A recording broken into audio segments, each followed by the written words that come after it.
네, 그 다음으로는 이제 배당주 투자에 대한 구체적인 사례를 좀 짚어보고 싶은데요. 많은 분들이 미국 주식에 대해서도 관심이 있지만 국내 배당주들 중에서는 그래도 가장 좀 최근에 좀 핫한 게 현대차 우선주라고 할 수 있을 것 같아요. 현대차 우선주에 대해서 종목 분석을 해보신 적도 있을 테고 실제 사례를 보신 적이 있었을 텐데 어떻게 생각을 하고 계세요? 안 그래도 이제 현대차가 있고 현대차 우라고 써 있잖아요. 고객님들 중에서 현대차를 갖고 있는데 현대차 우라고 써 있는 것도 같이 갖고 가야 되냐, 무슨 차이냐 이런 질문이 굉장히 많아요. 그러니까 모르시고 그냥 투자하는 분들도 분명히 많이 계실 것 같은데 이 두 가지 차이를 먼저 알고 계시는 게 좋을 것 같거든요. 그냥 현대차라고 써 있는 거는 보통주입니다. 보통주가 뭐냐면 의결권을 갖고 있대 대신에 우선주에 비해서 배당금이 적게 나오는 주식이라고 생각하면 될 것 같고, 우선주는 말 그대로 배당 우선적으로 받는 주식이되 의결권이 없습니다. 그래서 배당금 매력도가 우선주가 더 높다고 볼 수가 있는데요. 근데 이 두 개의 차이뿐만 아니라 한 가지 또 말씀을 드리자면, 우선주의 경우에는 보통주에 비해서 시가총액이 적은 편이고 유통 물량이 적다 보니까 주가 변동성이 굉장히 빨라요. 그래서 어떻게 보면은 뭐 배당금의 매력도 있으면서 빠르다 보니까 그런 차익 실현에 대한 것들도 좀 반영이 된다라고 생각을 하는데, 대신 장기적이게 끌고 갈 거면은 우선주가 워낙 변동성이 크기 때문에 배당금의 차이가 그렇게 크지 않다면 보통주도 같이 가져가는 전략도 중요하다고 생각이 들어요. 그래서 제가 이 현대차랑 현대차 우선주를 좀 비교를 해볼까 하는데요. 현대차 보통주의 경우에는 시가총액이 106조 원 정도이고 시가총액 순위가 4위 정도입니다. 그리고 보시다시피 배당 수익률이 1.92% 정도인데 우선주의 경우에는 시가총액이 6조 정도고요. 보통주에 비해서 한 17배 정도 차이가 나죠. 그리고 배당 수익률이 3% 정도입니다. 그래서 이런 식으로 시가총액이 우선주가 더 적고 대신에 배당 수익률이 더 높기 때문에 주가 변동성도 크되 배당금에 대한 것들도 매력도가 있는 주식이다라고 생각을 하시면 될 것 같아요. 그래서 보통은 이 기업이 좀 좋다라고 생각이 들면은 보통주랑 우선주를 다 같이 갖고 가시는 분들도 있더라고요. 아무래도 의결권이 없는 우선주를 투자를 하기에는 주주로서 뭔가 행사를 하지 못하는 게 아쉬움이 있고, 대신에 보통주 같은 경우에는 배당금 매력도가 우선주보다 적기 때문에 그런 것 같은데, 현대차뿐만 아니라 삼성전자도 마찬가지로 삼성전자 우 같이 또 투자하시는 분들이 많이 계셔서 이런 뭐 차이점이라던가 그리고 내 성향에 맞는 주식을 선정하는 것도 중요하다라고 생각을 하고 있습니다. 제가 7년 전에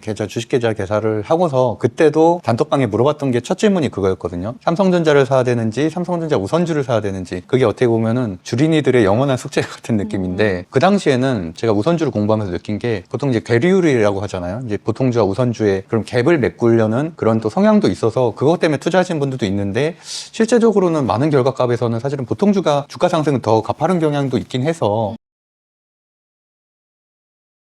좀 우선주와 보통주를 구별하셔서 꼼꼼하게 따져보시고 종목마다 특성이 있으니까 좀 투자하시는 게 좋지 않나 생각이 듭니다. 그리고 이제 배당주의 종류들 중에서 좀 대표적인 것들이 이제 금융주라고도 할 수 있을 것 같은데, 저도 주식시 투자를 2020년도에 시작을 하고 나서 느낀 점이 금융주들은 정말 너무 오랜 기간 동안 박스권에 갇혀 있더라고요. 그러다가 한 2년 전쯤에 밸류업 정책을 통해서 그때 주가 상승이 있었고, 그러다가 또 주가가 다시 빠졌는데 최근 들어서 다시 급등을 하기 시작했잖아요. 그러다 보니까 뭐 KB금융도 그렇고 우리금융 지주도 그렇고 신고가 흐름에 있는 종목들이 많은데, 금융주 투자의 어떻게 보면은 장단점이라고 해야 되나? 조금 배당주로서의 좀 특성이 있을까요? 아무래도 뭐 금융주 같은 경우에는 대체적으로 배당금을 많이 주는 기업들이 있고요. 그리고 아무래도 금융회사다 보니까 그런 이익에 대해서 우리가 경기가 좋든 나쁘든 간에 금융회사들은 계속 활성화될 수밖에 없는 상황이잖아요. 그러다 보니 그런 안정적인 좀 수익에 대한 부분들을 생각을 했을 때도 배당금을 좀 꼬박꼬박 받아갈 수 있는 종목으로 많이 언급을 하고 있어요. 거기다가 배당주에 투자를 하게 되면은 뭐 배당락일에 주가가 또 변동성이 나오게 되면서 결국에는 배당주는 배당금만 가져가는 거지 성장성이라던가 이런 걸로 생각했을 때 아쉬움이 있고 주가 차익에 대한 것들을 못 가져가는 거 아니냐라고 생각하시는 분들 많이 계시는데, 사실 이렇게 보시다시피 지금 차트적으로 봤을 때 우상향 흐름 이어지고 있는 상황이고 배당금 매력도도 있는 데다가 뭐 주가 차익뿐만 아니라 배당금까지 가져갈 수 있는 종목이 있다는 거를 알 수가 있고요. 또 최근에 뭐 밸류업 정책이라던가 뭐 정부 측에서 정책적으로 밀고 있는 부분들이 많기 때문에 자사주 소각이라던가 또 지주사 같은 경우에는 기존에는 더블 카운팅 우려 때문에 주가가 많이 올라가지 못했었는데 그런 것들까지도 해소될 가능성이 높아진 시점에서 주가가 좀 상승을 하고 있는 것 같더라고요. 그래서 무조건 배당주라고 해서 주가가 안 올라가고 그냥 배당금만 가져간다라고 생각하기보다는 우리가 좀 종목을 잘 선별을 해서 투자를 하게 됐을 때 배당금하고 주가 상승에 대한 차이까지도 같이 가져갈 수 있는 종목들은 충분히 있다라고 말씀드리고 싶습니다. 근데 혹시 더블 카운팅이라는 용어가 있던데 대표적인 예시를 들자면 그 LG 화학 아시죠? LG 화학이 2차 전지사 LG 에너지 솔루션을 갖고 있었잖아요. 근데 물적 분할을 하게 되면서 LG 에너지 솔루션이 상장을 하게 됩니다. 그러면은 투자자분들 입장에서는 2차 전지 때문에 LG 화학에 투자를 기존에 했다가 LG 에너지 솔루션이 상장을 하게 됐을 때 어떻게 될까요? 투자자들이 화학에서 에너지 솔루션으로 이동을 하게 되잖아요. 그럼 LG 화학의 주가는 하락을 할 수밖에 없어요. 그러면서 결국에는 LG 화학은 기존의 2차 전지 사업을 따로 떼내면서 주가 하락으로 이어지게 되고 LG 에너지 솔루션에 수급이 몰리게 되는 그런 좀 안 좋은 사례들이 좀 많이 있었어요. 근데 이런 것들을 완화시키려면은 물적 분할 대신에 인적 분할을 한다거나 아니면은 기존에 있던 주력 사업들을 이렇게 떼내지 않고서 그냥 지주사로서 성장을 해 나간다면은 주가 방어를 할 수 있지 않을까라고 생각이 들어서 정부 입장에서는 이런 것들을 좀 완화시키려는 정책들을 계속 언급을 하고 있거든요. 실제로 뭐 최근 들어서 사례들을 보니까 워낙 주주들이 반발을 많이 해서 그런지 그렇게 물적 분할을 해서 상장하는 사례들이 많이 줄어들었다고 하더라고요. 그리고 아니면 삼성 바이오로직스 같이 인적 분할을 통해서 상장을 하게 되면은 기존에 있는 주주들이 이 자회사의 주식까지도 같이 갖고 갈 수 있게 되다 보니까 그런 식으로 상장하는 기업들이 많아지고 있다라는 점에 있어서 오히려 이렇게 시장을 건전하게 만들 수 있는 사례들이지 않을까라고 생각을 하고 있어요. 저도 그 LG화학의 피해자 중에 한 명인데요. 아, LG화학이 그 당시에 제가 기억하기로는 한 8, 90조 정도 됐던 걸로 기억을 하는데 LG에너지 솔루션이 또 시장이 좋을 때 상장을 했잖아요. 그러다 보니까 물적 분할 이후에 LG에너지 솔루션이 100조가 넘는, 그러니까 어떻게 보면은 하나의 지주사였었는데 두 개로 분리가 됐는데도 불구하고 합치면은 거의 200조에 육박하는, 그러니까 그게 사실은 개인 투자자들 입장에서는 상당히 배신감을 느낄 수밖에 없는 결정이고, 그런 것들이 어떻게 보면 주주총회를 통해서 굉장히 일방적으로 결정되는 경향이 있기 때문에 더 많은 피해자들이 좀 생겼었던 것 같아요. 맞아요. 그 당시 되게 주주들이 반발도 많았었고, 그리고 LG 에너지 솔루션 수급 왜곡 현상까지 같이 생기면서 그때 LG 에너지 솔루션 제외하고 다른 종목들은 맞아요.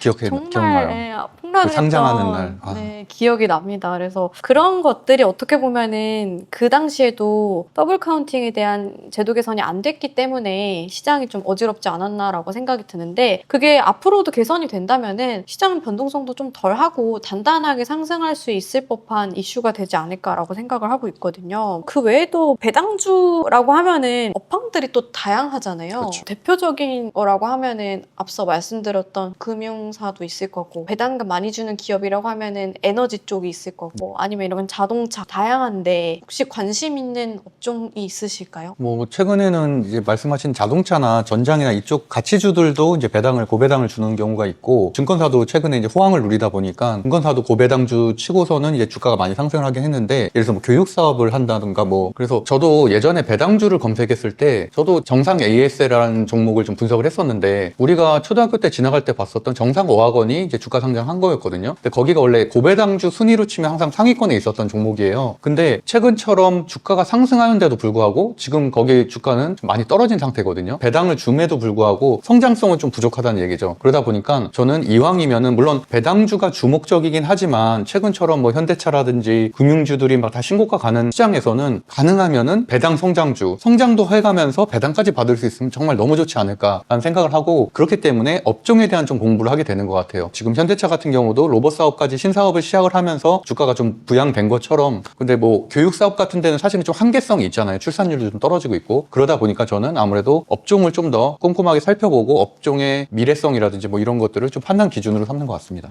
되게 투자자분들이 배당 수익률이라던가 배당금을 그냥 많이 준다고 해서 무작정 들어갔다가 그런 식으로 주가 변동성에 좀 두려워서 또 빠져나가거나 손실을 보시는 분들도 많이 계시는 것 같은데, 저도 동일하게 생각을 하고 있고요. 저는 이제 업황에 대한 것들도 중요하지만 그 기업에 대한 분석이 같이 동반이 돼야 된다라고 생각이 들거든요. 배당 수익률이 높더라도 이 기업의 사업이라던가 펀더멘탈 자체가 좋지 않으면 결국에는 주가 하락으로 이어져서 배당금을 받더라도 손실이 나게 되면은 투자자분들 입장에서 불안하기도 하고 결국에는 손실만 남게 되는 거잖아요. 같이 동반이 돼야 된다라고 생각이 들고, 거기다가 더 같이 봐야 될 게 기존의 배당금이 꾸준히 지급이 됐는지도 중요한 것 같아요. 만약에 이걸 지급이 되다가 갑자기 안 되게 되면은 결국엔 주가 하락으로 이어질 수가 있는데, 그래서 한 5년 이상 배당금이 지급이 됐는지도 같이 확인을 해야 될 것 같고, 거기에다가 이익도 지속적으로 나야 되고, 뭐 잉여 현금이라던가 부채 같은 경우에도 적은 편이어야지 어느 정도 정도는 좀 재무 건전성이 뛰어나다라고 판단이 될 수가 있어서 좀 우리가 이 기업의 뭐 배당 수익률이라던가 배당금 하나만 보는 것이 아니라 재무제표를 통해서 기업 분석을 하는 것도 굉장히 중요하다라고 생각이 들고 있습니다. 아, 그러면 말씀하신 대로 배당 수익률이나 이런 것만 보고 함부로 고르면 안 되겠네요. 맞습니다. 하나에만 초점을 두면은 안 된다고 생각해요. 그러면 1편에서는 우리가 이제 배당주에 대한 이해 그리고 배당주의 실제 사례에 대해서 좀 전체적으로 살펴봤는데 그럼 2편에서는 그럼 좋은 배당주란 과연 무엇이고 좋은 배당주를 어떻게 고르는 방법이 있는지 방법론에 대해서 좀 알아보도록 하겠습니다.